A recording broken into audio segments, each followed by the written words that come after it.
السنغالي أمام أكثر من 40,000 متفرج حاضرون بملعب المباراة، ملعب عبد الله وادي الذي لم يكن مكتظا عن آخره، ولكن بحضور جمهور طبعا كبير جدا من قبل الجماهير السنغالية التي تعرف جيدا المباريات التي تتعلق بالمنتخب الوطني الجزائري عندما يكون حاضر لمواجهة السنغال. لطالما كانت مواجهات مثيرة ومرتقبة وفيها الكثير من الأهداف طبعا، وهو ما نطمح ونصبو إليه. والمنتخب السنغالي اللذان بدأ يحضران بجدية كبيرة طبعا لدخول غمار كأس الأمم الإفريقية القادمة بالكوت ديفوار. كل منتخب يسعى ويطمح. أنت تتحدث عن منتخب حاز على اللقب الأخير سنة 2021 أمام المنتخب المصري في مباراة كانت مثيرة، وتتحدث عن بطل آخر حاز على اللقب سنة 2019 بجيل مميز من اللاعبين. الكثير من اللاعبون لا زالوا متواجدون هنا ويطمحون طبعا لتقديم الأفضل في قادم المواعيد.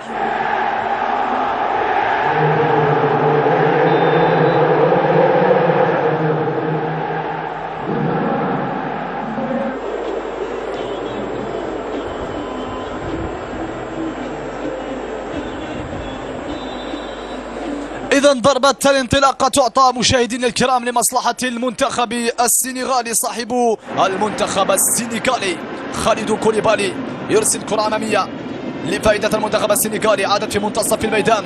سعيد بالرحمة في صراع كبير، وصلت على الجهة اليسرى، فرغت موجودة على الجانب الأيسر. حذرية عن طرد من الكرة الأولى لمصلحة السنغال، وصلت إلى ساديو ماني. 1-على-1 ماني، خطيرة المحاولة والكرة الساخنة الأولى لمصلحة المنتخب السنغالي على الجهة اليمنى. من هناك وجدت الثغرة جهة يوسف عطال.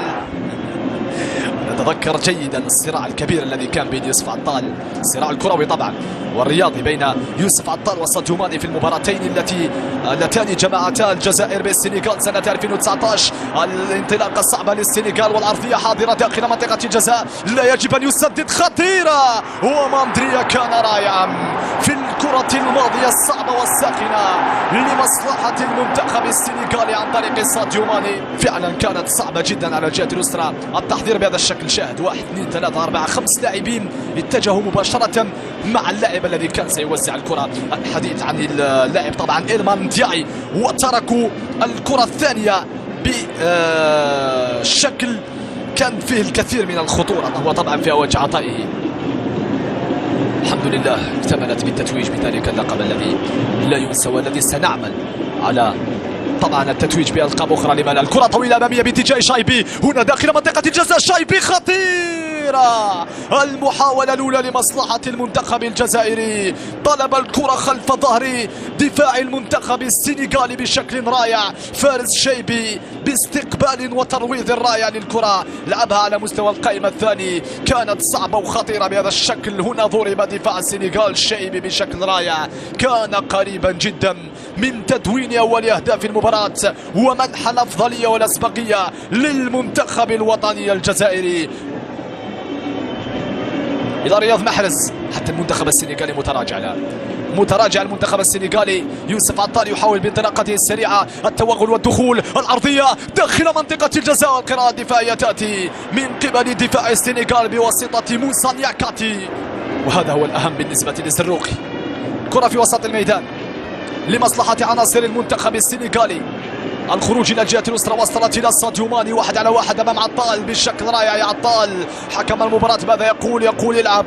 هنا خطير جدا ساديو ماني. 1-على-1 ساديو ماني داخل منطقه الجزاء. التحضير 1-2، لا يجب ان يسدد التسديده. وبن سبعيني رائع. عناصرنا الوطنيه تقدم مباراه رائعه من جانب الدفاعي طبعا في هذه المباراه، تمام سرعه وخطوره وسرعه عناصر المنتخب السنغالي. 1-2 هنا، والتحضير بشكل رائع، ثم التسديد بهذا الشكل عن طريق بابي ماتار سار نجم نادي توتنهام الانجليزي. ولكن رامي بن سبعيني كان في المكان المناسب، يبعد هذه الكرة الى ركلة ركنية. ساديو ماني، ادريس غاناغي، ثم التحضير للخلف، حذر من التسديد. خطيرة المحاولة والكرة الصعبة للسنغال. ما أروعك يا ماندريا، هذا صد رائع يا ماندريا، الثاني بالنسبة لك في المباراة. وأي صد وأي تميز هنا، كدنا أن نقول هدف صراحة. ثم الهدف يأتي لمصلحة الجزائر، لما لا؟ بغداد بنجاح الانطلاق، عندك زروقي، بغداد زروقي بغداد خطيرة، لا لا لا لا لا لا، كانت فرصة وإمكانية بالنسبة للمنتخب الوطني، ولكن ما قدمته في شوط المباراة الأول يخلينا نطمح ويخلينا نأمل أيضا في قادم سيكون مميز ومستقبل رائع. كرة لعناصر المنتخب السنغالي على الجهة اليسرى أمامية باتجاه جاكسون، صعبة المحاولة لمصلحة المنتخب السنغالي، وصلت إلى ساديو ماني، 1 على 1. ساديو يحضر، صعبة يا سفيان، حذاري يا سفيان فيغولي، وحذاري أيضا يا الشيبي، عدم ترك. والمنتخب يتحدث عن مدرب السنغال طبعا اليو سيسي، الكوتش جمال بلاضي. كرة سنغالية في منتصف الميدان، الخروج بالكرة والتحول ثم التمريرة في العمق، الثاني متسلل، هذا مش متسلل، صعبة مرة أخرى، رائع. ماندريا يؤكد مرة أخرى بأنه سيكون واحدا من الحراس المميزين وينقذ المنتخب الجزائري. هل هي للمرة الخامسة والرابعة يا ماندريا؟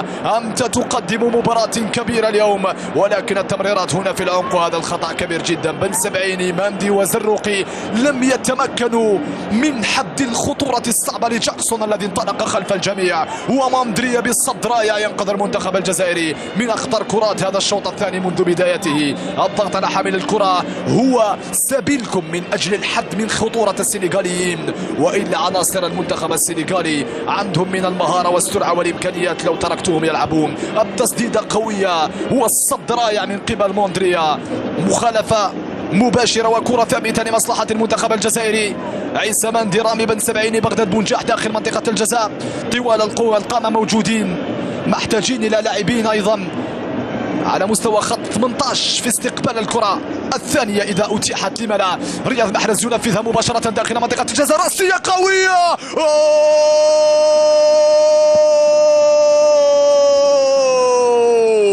الرأسية القوية تخترق الشباك السنغالية وتمنح أحلى أسبقية للفرقة الجزائرية. مع حلول الدقيقة 64 المحاربون يهزون شباك السنغال ويفتتحون بوابة التسجيل، وفرحة كبيرة للجماهير الجزائرية الحاضرة بالمدرجات. شايبي برأسية قوية يمنح الأسبقية للمنتخب الجزائري بشكل رائع، نفذت من رياض محرز، ارتقى لها شايبي، لم يكن هناك تسلل، نفذت بشكل رائع، شايبي بالراس، 1-0 للمنتخب الجزائري. أول سيناريو في المباراة، توزيعاتك دواء يا رياض محرز، ورأسيتك كانت قوية أيضا يا شايبي، والنتيجة أعلاه، 1 محاربي الصحراء، 0 أسود تيرانغا بملعب عبد الله واتي في أول سيناريو في المباراة.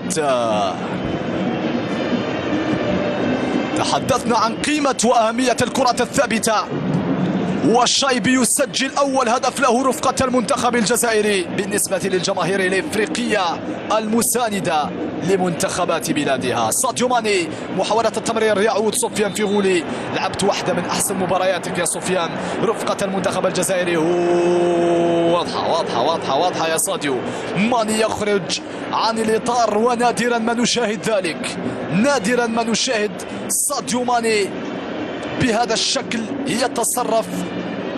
المعروف أنه ساديو ماني هادئ كثيرا سواء في ليفربول أو حتى على مستوى منتخب السنغال، ولكن في هذه اللقطة كان قادر حتى يغادر بالبطاقة الحمراء لو كان الموعد رسمي. سنشاهد وسنتابع ماذا حدث بالضبط. تدخل واضح يا ساديو، واضح يا ماني، تدخل الماضي على عيسى ماندي، ثم هذه الحركة التي قام بها ساديو ماني التي توضح جليا انفعاله في المباراة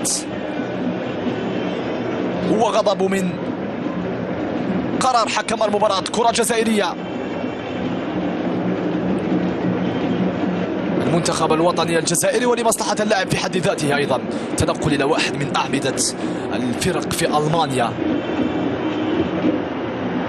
الكرة وانطلاقا لمصلحة المنتخب السنغالي. حذاري حذاري حذاري، ماذا فعلت يا مندي؟ حذاري من الكرة الصعبة جدا لمصلحة منتخب السنغال. رياض محرز رائع في التغطية هنا الدفاعية بالكتف، المكاتفة القانونية كانت حاضرة لمصلحة عناصر المنتخب الجزائري في اللقطة الماضية. رياض محرز عاد بالشكل الرائع وتمكن هنا طبعا من الحفاظ على الكرة، والضغط كان على حامل الكرة من قبل اللاعب إدريسا غاناغاي في اللقطة الماضية التي أعلن عنها حكم المباراة مخالفة حضرت سفيان فيغولي. تغييرات جديدة أيضا لمصلحة المنتخب الوطني الجزائري بعد لحظات. وسط هذه الصور الرائعة التي تأتي من أعالي ملعب طبعا عبد الله ندياي من الخلف، بينما الانطلاق لعمورة الصغير الخطير جدا بسرعته ومهارته يحاول المرور، ولكن عودة كوليبالي كانت في التوقيت الأنسب مع مسك من القميص أيضا في هذه الجزائر. ها هي انطلاقة محمد أمين عمورة هنا ومحاولة المرور أمام دياطا. فعلا اليد اليمنى كانت حاضرة من المجهود البدني الموجود بالنسبة لك مقارنة بزملائك الذين تعبوا، خص بالذكر رياض محرز وكذلك الأسماء الموجودة فوق أرضية الميدان. حذاري من انطلاقة ساديو ماني التي تكون ربما الأخيرة في هذه المباراة.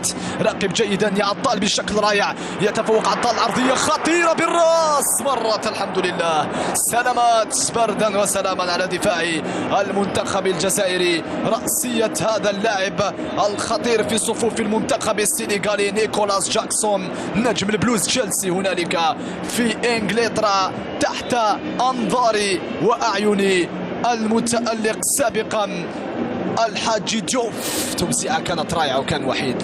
مرت سلامات لحسن الحظ، كانت رأسيته خارج الإطار بن سبعيني وإيد نوري ولا واحد ارتقى مع اللاعب جاكسون في اللقطة الماضية. الحمد لله كانت بشكل رائع في هذه المباراة. تسديدة قوية رائعة مرة أخرى. ماندريا يؤكد بأنه رائع وقدم مباراة كبيرة، ورجل هذه المباراة بواقعية كبيرة بعد تسديدة دياطا القوية جدا خارج منطقة الجزاء. تنفذ الكرة مع صعود الحارس السنغالي، فرصة صعبة، الحارس غير موجود، بإمكاننا أن نرتد بسرعة واللحظة. مشاهدينا الكرام متابعينا أينما كنتم حيثما تواجدتم، يعلن حكم المباراة عن نهاية اللقاء بفوز رائع للمنتخب الوطني الجزائري بهدف واحد دون مقابل بعد 15 سنة عن آخر مواجهة بين الجزائر والسنغال في الإطار الودي. الخضر مرة أخرى يؤكدون علو كعبهم وتفوقهم الكبير والتاريخي على المنتخب السنغالي بفوز رائع